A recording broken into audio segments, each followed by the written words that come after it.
Everyone. Today I'm going to teach you on how you are going to accomplish the electrical forms. So let's have the first one, which is the borrower's form. So the borrower's form is used to request tools and materials. So here is the situation. Let's say that Mirna Matias wants to borrow the following tools at the electrical shop for their extension cord activity in the room. So she wants to borrow two combination pliers and two side cutting pliers. Here is the example of a borrower's form. Now, how are we going to accomplish that given the situation? So, we are going to write down the name of the borrower, Mirna Matias, and let's say her section is 8 Spain, and the project, according to the situation, is an extension cord. Also, we are going to write down the date. Let's say ito ay September 2, 2024. And for what purpose? To accomplish extension cord project. And who is the teacher? Miss Lindell Velarde. Now, according to the situation, she's going to borrow two. So in the quantity, we are going to write down the number. Okay? The unit, we are going to write down pieces. So, ilang piraso. So, in the item section, you are going to write down the name of the tool or materials that you are going to borrow. And in the condition, you can write down either good or maybe it could be damaged. So, you just going to write down the condition of the tool as how you observed and received it. So here are the other examples. Two pieces of side cutting plier which are both in good condition. And also, ang pinakamahalagang part ay yung signature. So, yung signature ng nanghiram, ng kung sino yung teacher, sino yung head, at kung sino ang principal. Okay, ng school na iyon. At kung sino yung head ni teacher. Or in that case, I believe there's no need to uh, write kung sino na yung head at principal. I think the most important here is the borrower's name and the name of the subject teacher. Okay, so I think ayun yung pinaka kailangan talaga. But for the sake na ma-fill up natin, ilalagay natin dito pangalan ni head at ng principal. Okay? Next one, inventory form. Inventory form is a document that systematically records all the items and materials in the warehouse or stockroom as well as determining their conditions. So dito po, bibilangin natin yung mga available tools and materials doon sa ating warehouse or stockroom. Ito ang situation. Miss Mia Rabe were asked to make an inventory of the tools in the electrical shop by her teacher to identify the tools available for their wire splices and joint project.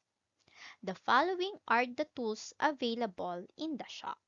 So as you can see, meron po dyang combination plier at long nose plier. So yung tatlong long nose plier ay may broken handle. At yung tatlong combination plier ay maayos or in good condition. So here is an example of our inventory form. So how are we going to accomplish this? This is how we are going to accomplish it.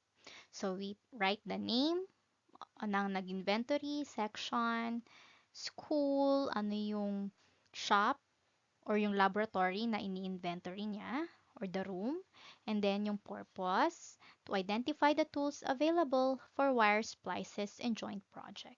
Now, what are the tools or materials? So, una, yung long nose plier. Ilan ang quantity? So, ilalagay natin dito yung ilang piraso siya nung beginning inventory. Okay, let's say, doon sa record ay 5 pieces talaga yung meron doon na long nose plier. At ano naman yung number of functional? So, ayan yung number ng long nose plier o ng tool or materials na functional o yung in good condition pa.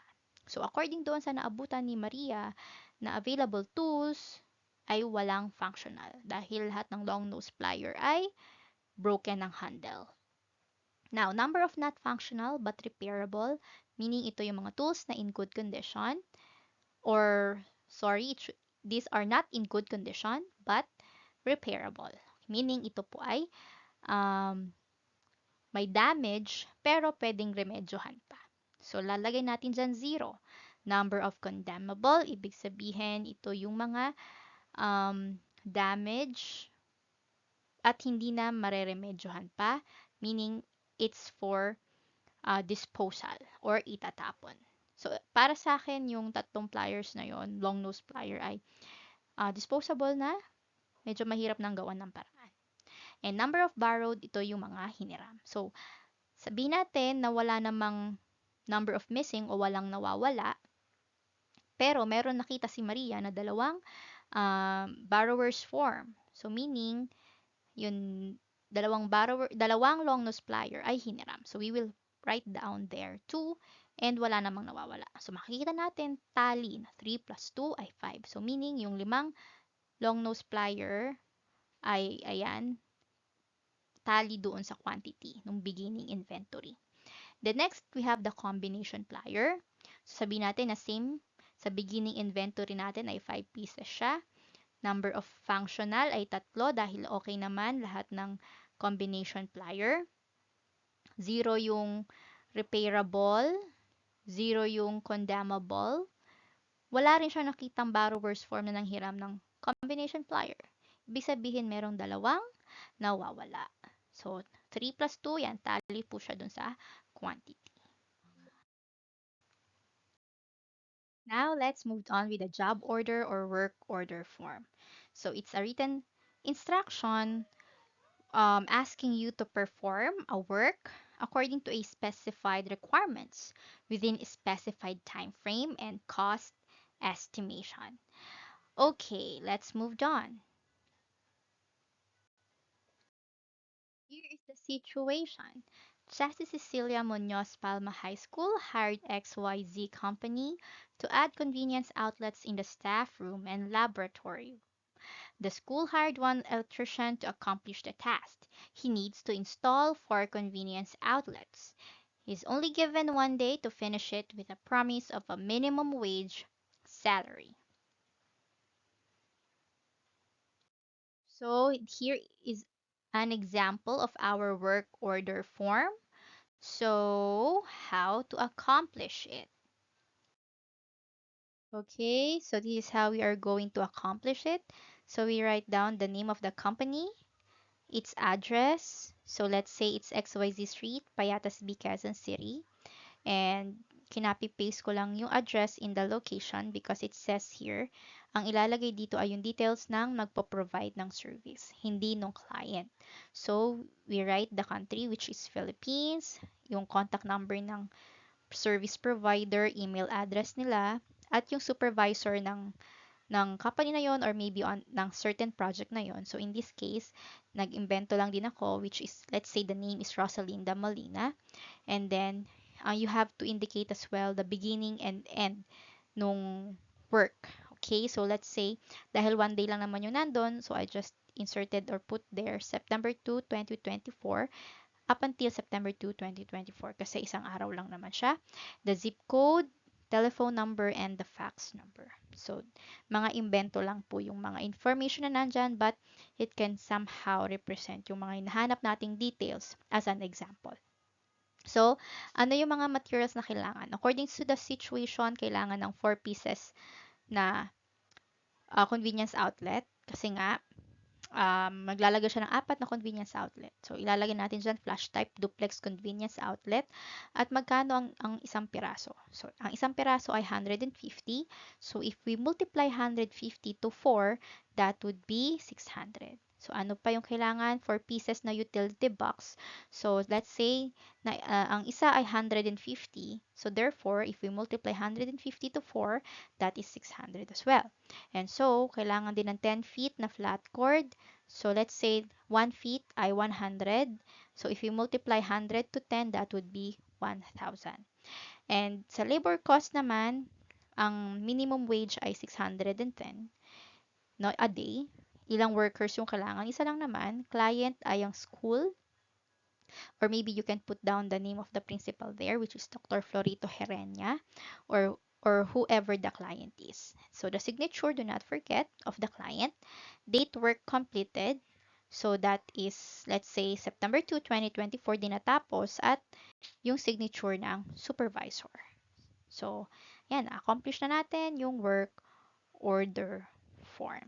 As easy as that. So, now, ano naman po ang purchase request or requisition form? So, from the term itself, purchase request, ibig sabihin kapag meron po tayong gustong bilhin o mga kakailanganin sa isang department. Okay? Na kailangan nating bilhin. So, in this case, let's say Miss Lindell Velarde asked the property office to install one more ceiling fan in the L302 room. So, sa requisition slip form natin or purchase request form natin, we write down the name, yung nagre-request, project, electric fan installation, saan i-install, sa L302 room. So, I didn't put the classification. You can just leave that blank. I think the most important here is the purpose, which is to alleviate the heat in the room. So, ilan? Isa, peraso, pangalan ng item, ceiling fan, description, anong ceiling fan, or anong klaseng item or object ba yon yung kakailanganin, and then unit cost, let's say ang ceiling fan ay 1,500, so total cost natin ay 1,500 then kasi isa lang naman ang kailangan, and then we put the signatories, so requisitioner kung sino yung nagre-request, sino yung head, at sino yung principal. So, I didn't put the teacher there kasi hindi naman yung student yung nagre-request. But if ever that student ang magre-request, so you have to write down there the name of your teacher or your subject teacher. Okay? So, ito po yung ating mga electrical forms. So, thank you so much. I hope na may natutunan tayo today.